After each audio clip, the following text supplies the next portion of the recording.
Hello again. Good morning, afternoon, or night. We're back with another episode. I believe this should be part 4 of our little read through the Dictionary of Obscure Sorrows. Um, so I didn't get back to it the day after, but I enjoyed the rest of my spring break. It's coming to a close now, and let's get to it. Right. I believe the last word we left off on was astrophy, and next word we're going to go amenorrhosis. Okay. Noun. The half forlorn, half escapist ache of a train whistle howling in the distance at night. From amen, so be it, plus neurosis. An anxious state plus amanuensis, an assistant who helps transcribe newly composed music.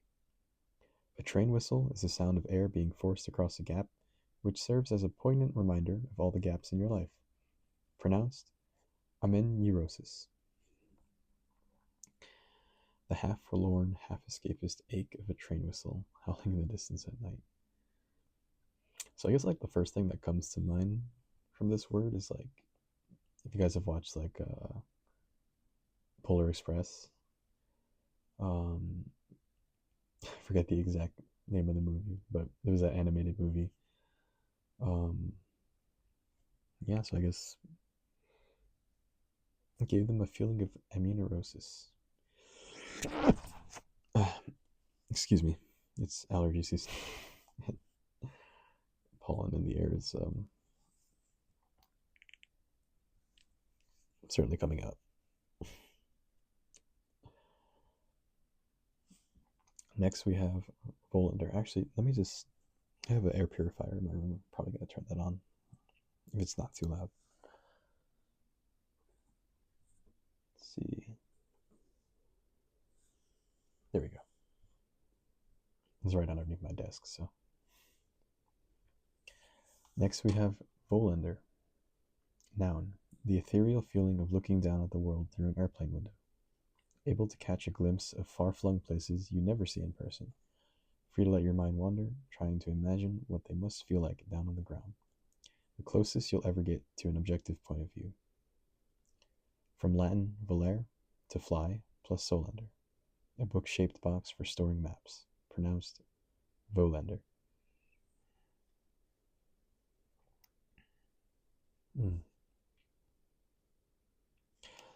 It must be cool being like a bird or something. But yeah. If you've ever experienced this while you've been flying, whether through a private airplane or commercial airplane, that's a feeling of Volander. Very cool. Next we have lycotic. Adjective. Anxiously excited to introduce a friend to something you think is amazing, such as a classic album, a favorite restaurant, a TV show they're lucky enough to watch for the very first time, which prompts you to continually pull their face, waiting for the inevitable rush of awe, only to cringe when you discover all the work's flaws shining through for the very first time. Old English, the code. It pleased you, plus psychotic, pronounced lycotic. So I've actually experienced this before. I've been lycotic before. I guess like I've always tried to make like at least in high school, I made like playlists. I used to send one friend like new songs almost every week or every month or so. Well, it started becoming months after they weren't that interested in my playlist. Um, but I have that same anxious and excited feeling, that same anxious, excited feeling to like just share something that you think is cool or like something cool you've been listening to, watching. Um, like, I thought the world of it. Like this is awesome music. Other people need to hear this shit. uh, and then when I see their face, they're like, "Why'd you send me this?" And they're like, "Oh, it was good. It was okay." And I'm like, "What are you talking about? Like, this is the greatest thing ever." And then I just listen to it again, and I'm just like, "Yeah, it's like it wasn't the best thing, maybe, but it's still exciting to share about." I think that's where the excitement mostly comes from, the anticipation of sharing something you like with another person that you also like or get along with. So yeah, I've been a bit psychotic. Next we have Fitzcarraldo. It's a noun. A random image that becomes lodged deep in your brain, may be washed there by a dream, or smuggled inside a book, or planted during a casual conversation, which then grows into a wild and impractical vision that keeps scrambling around in your head, itching for a chance to leap headlong into reality. From the title character of the 1982 film Fitzcarraldo, directed by Werner Herzog, about a man who is overcome by the thought of hearing Caruso's operatic tenor echoing through the Peruvian jungle. To fund this effort, he hires local people to pull a steamship over a mountain, a feat that was done for real for the film's production. Pronounced Fitzcarraldo. Hmm. I'm not quite sure if I've experienced or have had a Fitzcarraldo. I mean, I've certainly gone down like random and weird rabbit holes just from like a single image or like idea that got in my head. Maybe that's what that's talking about. Yeah, I think so. Maybe I have then. But there's human brain, such an interesting thing. You can just think about like one thing and just leap to the other, and everything's connected in some way. Like see the words on a page, think about the ink that was printed on it, how the ink was made. Yeah, you can go pretty far back with a lot of things, even if you just try to think about how things were made. So it's pretty cool.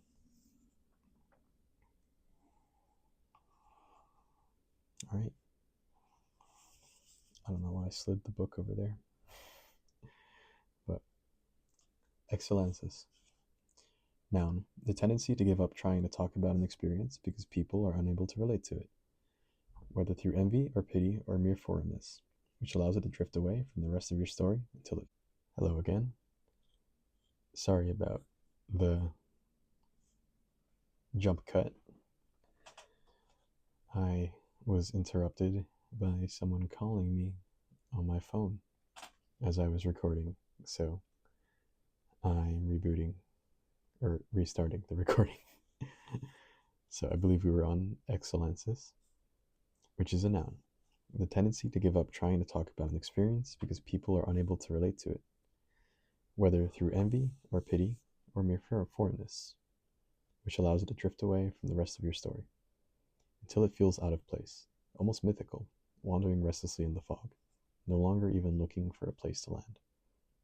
From Latin, excellens, exile, wanderer, derived from the Latin name of the wandering albatross, Diomedia excellens, who spend most of their life in flight, rarely landing, going hours without even flapping their wings. The albatross is a symbol of good luck, a curse, and a burden, and sometimes all three at once, pronounced excellences. So, I think I've certainly had this experience, at least with my group of friends. Um, I'm not sure how common this is for a lot of friend groups, but because most often I think people are friends with people that have similar experiences and from similar places of life in them. But I'd say I actually have like, at least in my friend group, this pretty diverse set of people from different. They have different values and different places of life. And of course, there's like some groups that will be more similar than others. But more often than not, I will have like more of a unique experience that I try to talk about with my friends. But seeing as I haven't gone through it or have been through those experiences as me. I often find myself alone in that, but it goes both ways as well. Sometimes they talk about things that uh, I couldn't hope to understand unless I've experienced it, and I'm yet to experience those things. So sometimes you just tend to stop, just not talk about it anymore, because at least for that moment, no one will probably understand you. But yeah, feeling of excellences. Lacuna. Noun. A twinge of sadness that there's no frontier left.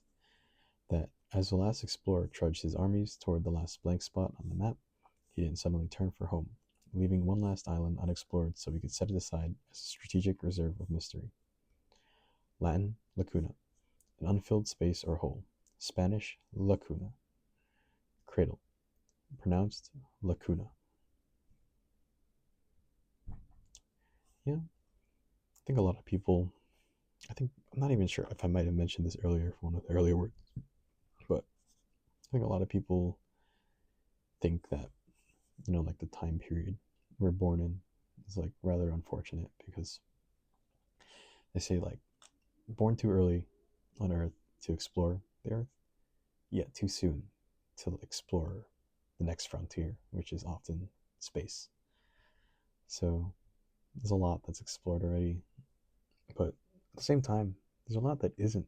We just maybe don't have the capability today, but there's always a frontier somewhere out there. But as for what we're capable of, I can very much understand the feeling of lacuna.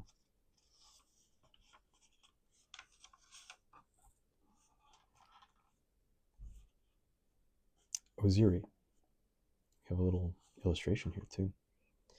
This looks like a little girl hugging a tornado or a twister. Certainly a very interesting image there. Oziri, feeling torn between the life you want and the life you have. Consider Dorothy, the orphan girl of Kansas, sitting up in her bed at the end of the movie. While the credits roll and the music swells, with the land of Oz still fading from her eyes, she whispers to herself, "There's no place like home." Eventually, of course, she knows she'll have to get out of bed, put on a pair of ordinary black slippers, and carry on with her life on the farm. Counting the chicks, darning the stockings, pushing gray eggs around a cast iron pan. She'll play around with Toto, just as she did before. And when she opens the door, she'll step out into a world of black and white, into a broad sweep of flat land that reaches the edge of the sky in all directions. And she'll know that she's not in Oz anymore. She had a Rumspringa and chose to return, which means she is now a confirmed Kansan. So, I actually forgot what Rumspringa meant. I actually reckon I probably won't remember most of the words I've read already from here, but it'll be nice to reference since we're reading through it. So, let's go find Rumspringa. In case you know already, congratulations to you, but I don't, so I'm going to be looking for Rumspringa. Think we might have passed it, but we haven't gotten too far into the book, so. Trumspringa. Rumspringa is a putative tradition in which Amish teens dip their toes in modernity. Okay, so that was actually a real word. This is the Dictionary of Obscure Sorrows word, which is derived. So Dorothy had her little Amish tradition. She had a Rumspringa, her little taste of modernity. Okay, I see. Chose return, which means she's now a confirmed Kansan. So she decided to continue with her Kansanness. And yet, even as she makes her way to school the next morning, she now carries with her a certain unshakable awareness that her gray gingham dress is secretly blue, that her charcoal hair is actually a rich auburn, that the sky catches fire when the sun goes down. She'll try to blink the colors out of her eyes, but she'll never be able to forget that there's an entire dimension hidden inside things. Everything will now have a grainy reticence that feels intolerable to her. She knows that this humdrum workaday world can explode without warning, blooming with color and potential in chaos. She alone can sense the shimmer of gold on the gray gravel road, the lion's roar hidden in a friend's voice. She will feel a new dissatisfaction with surfaces and distances, feel the urge to yank upon the curtains and rip into people's hearts and set them on fire, just to get a sense of what they're made of. To her, Oz is more than a dream. It's a sickness, a feverish desire that infected her mind, making normal life feel intolerable when she had been doing just fine. But where does she go from here? How long will it be before she's gazing over the rainbow once again? How long before she's galloping across the fields like a storm chaser, beckoning her arms to the clouds like a toddler desperate to be picked up? And even if she gets her wish, and wakes up back in Oz as if no time had passed, what then? How long before she's clicking her heels on the sidewalks of Emerald City, trying to flag down a hot air balloon to take her back to the comfort and safety of home? If Oz is a dream that never leaves you, so is Kansas. Life is not a flat and barren outpost. And it's not a bangarang wonderland either.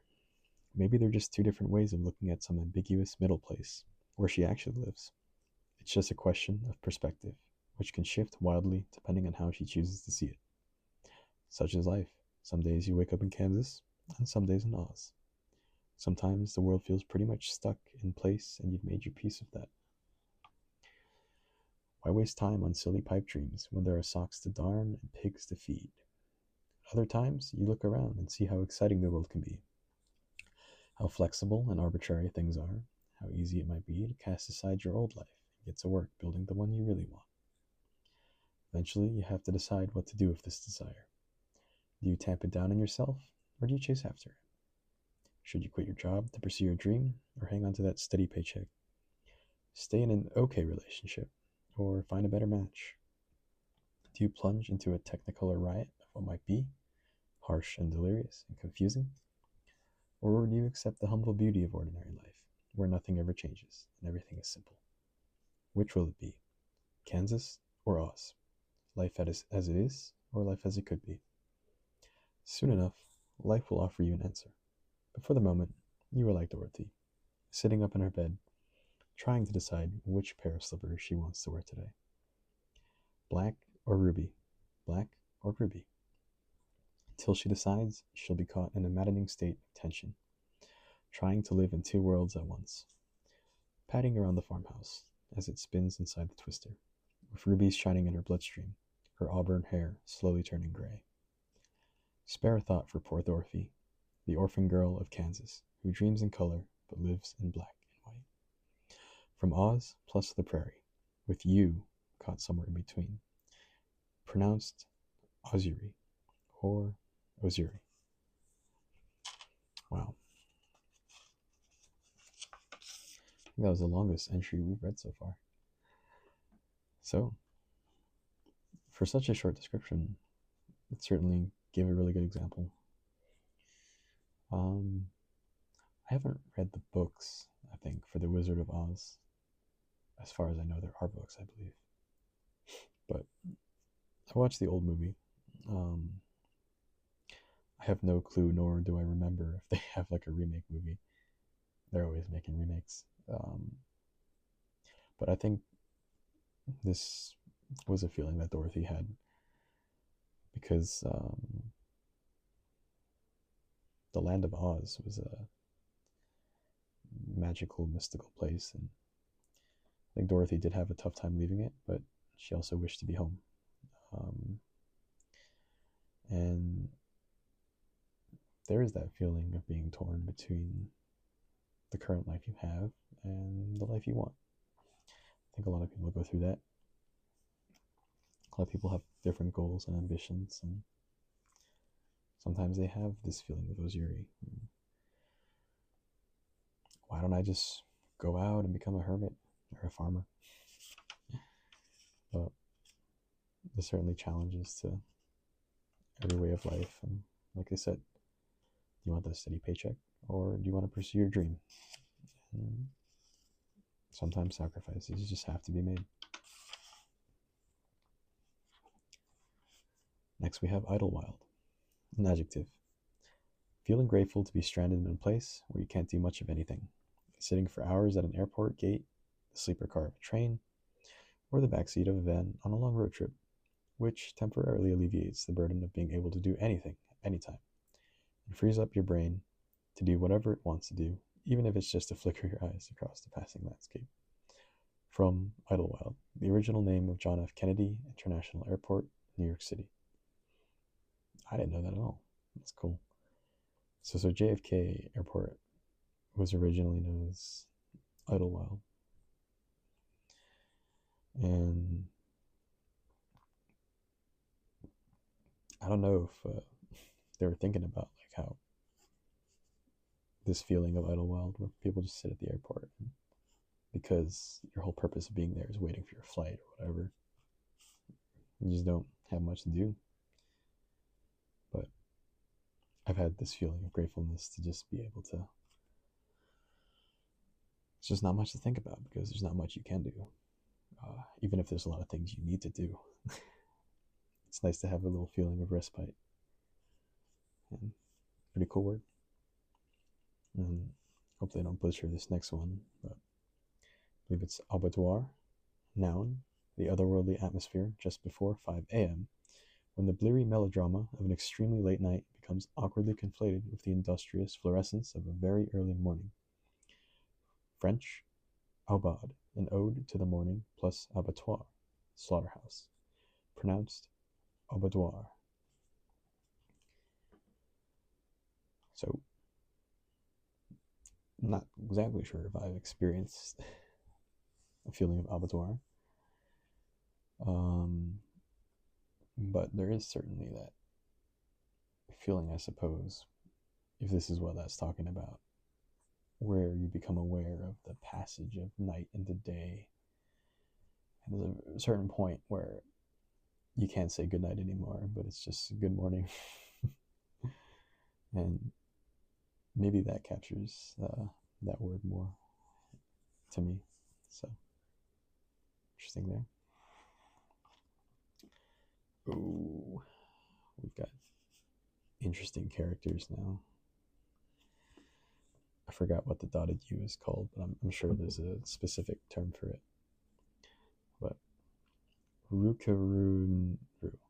Rukarunu. I think that's how you say it. It's a noun. The feeling of returning from an immersive trip only to notice it fading rapidly from your awareness. As if your brain had automatically assumed it was all just a dream and already went to work, scrubbing it from your memory. Yeah, sometimes I do something that's like, wow, that was a lot. And then just like the very next day, or not even, maybe the very afternoon, a couple hours later, it's just like, it almost felt like a dream. German, Rukabren, or Rukahern. Coming back plus Unruhe. Restlessness. Compare Zugunruhe. Migration restlessness. The fidgety behavior observed in birds approaching migration. Pronounced Ruker Unrua. Ruker Unrua. So I was nowhere close. But German's a very cool language. Mapio Hansia. Noun. The frustration of being unable to fly. Unable to stretch out your arms and vault into the air, having finally shrugged off the burden of your own weight, which you've been carrying your entire life without a second thought. I almost swear there's another word similar to this, but I'm not sure. I won't go back though, because if you guys want, you can definitely check out the previous video. But it's from Lakota. Not sure what Lakota is, but Mapio Hansi, a shadow caused by a cloud, pronounced Mapio Hansia. The kick drop, noun. The moment you wake up from an immersive dream and have to abruptly recalibrate to the real world, unquitting your job, falling right back out of love, reburying your lost loved ones. In American football, the drop kick is when a player drops the ball and kicks it as it bounces off the ground, used as a method of restarting play. Wow. So, like, have you ever had like a dream where you just had like it was like this, like it's an argument that you just can't come back from with someone that you love or you're close with or you care about, and you're just like not ready to forgive them at all anymore. But then you wake up and you realize it was a dream, and it's like you have to forgive them now because it didn't happen. It was all in your head. So I've certainly experienced the kick drop before. Um, and I take it this might be where the origin of that idea, where like sometimes girlfriends or boyfriends will be like, "You cheated on me in your dream," like they get upset about that. it's like it's like logically, you shouldn't be getting upset at anyone about something you dreamed up, but some dreams are very vivid and immersive, so it could be hard. And I think we'll end it there for episode 4, part 4. And I'll see if I continue episode 5 for tonight or pick it up another day or next week. So, thank you very much.